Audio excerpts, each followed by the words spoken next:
Alright, welcome back to WMMA Now with your host Chuck Stevenson, coming at you tonight with a special fight preview. So we're going to Las Vegas, Nevada for UFC 258. We're going to the Flyweight co-main event. Macy Barber taking on Alexa Grasso. Should make for a pretty good one. Both like to stand and trade on the feet. Also, it'll be Barber's first bout back in, I believe, just over a year. She tore her ACL in her last fight against Roxanne Modafferi.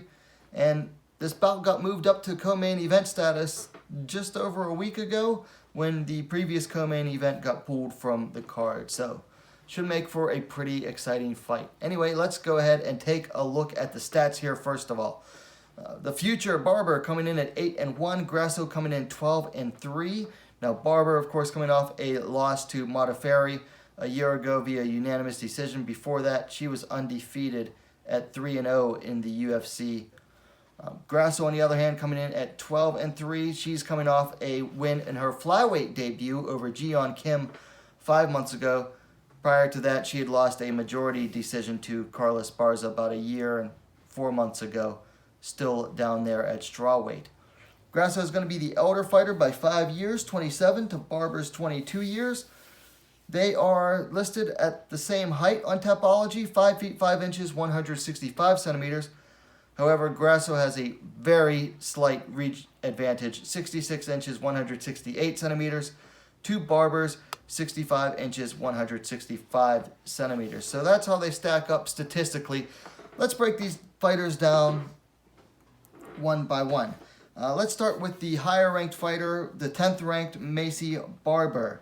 So Barber, she is big for the flyweight division. She was huge at strawweight, and she missed weight 3 out of her 6 times fighting at strawweight.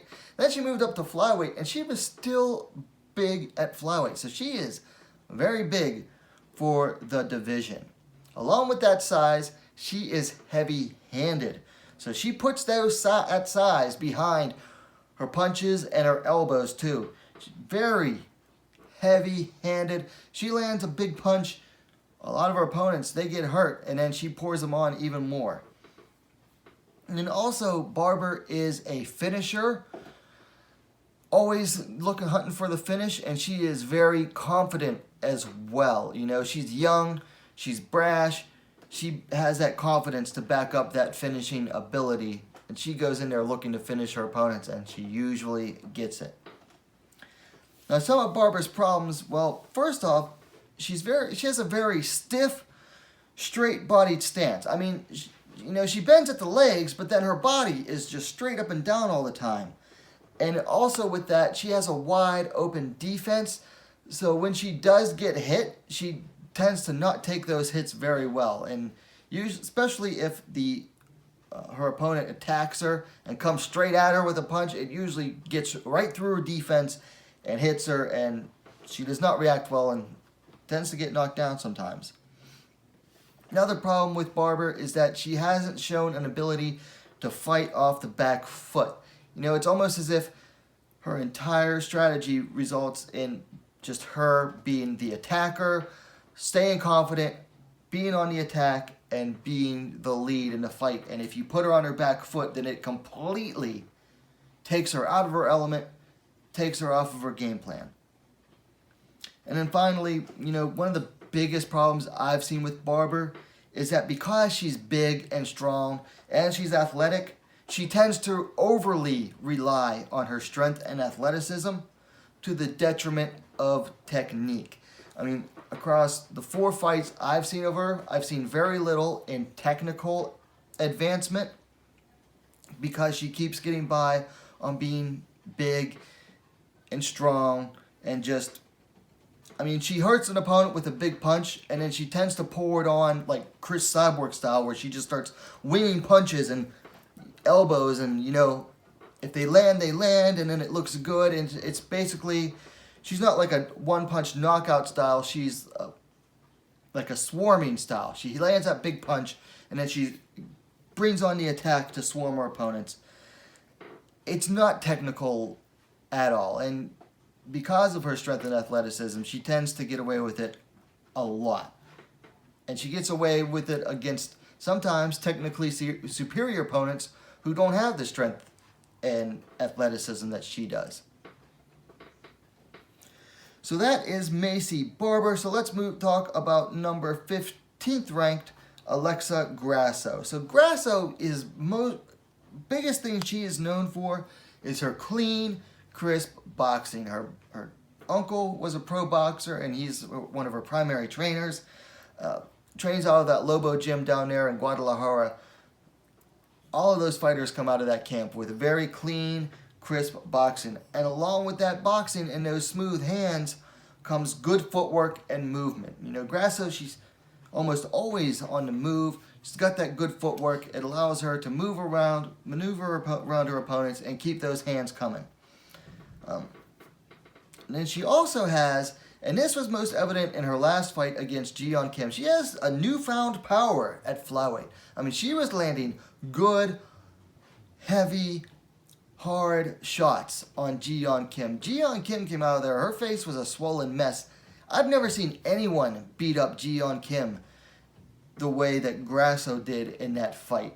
And Grasso had not shown power quite like that at strawweight. She had some TKO finishes, but never beat up someone just the way she beat up Kim. Because Kim is tough.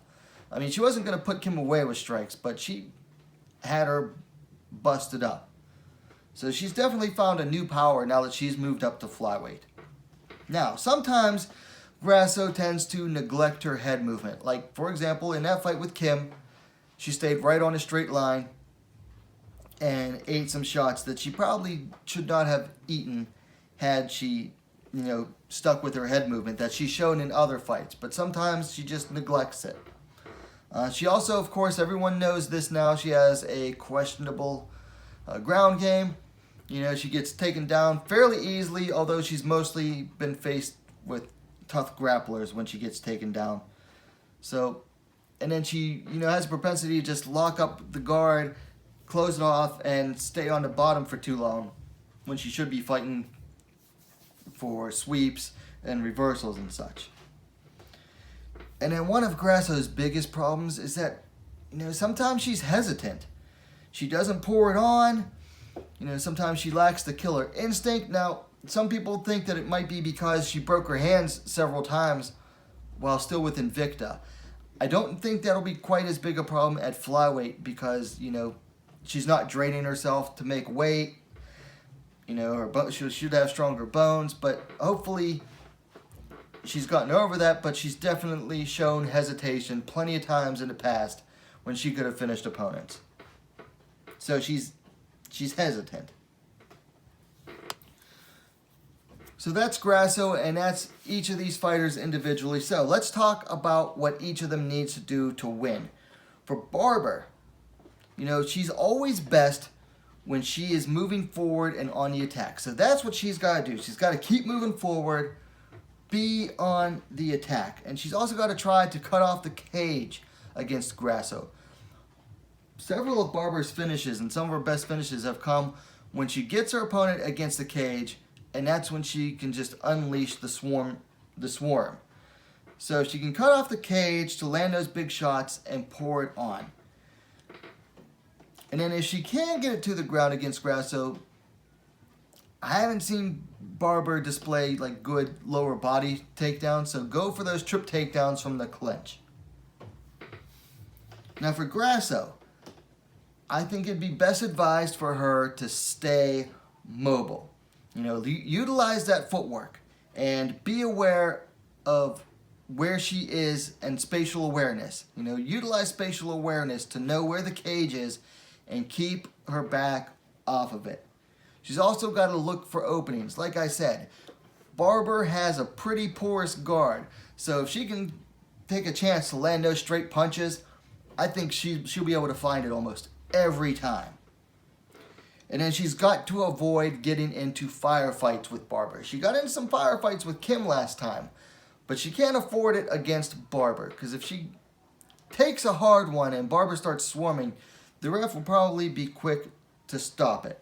So she's got to avoid those firefights and play her own game, which is that of a mobile, pure boxer. So she's got to avoid, she can't play Barber's game. She's got to play her own game and stay immobile and utilize her technique. Don't get into that firefight.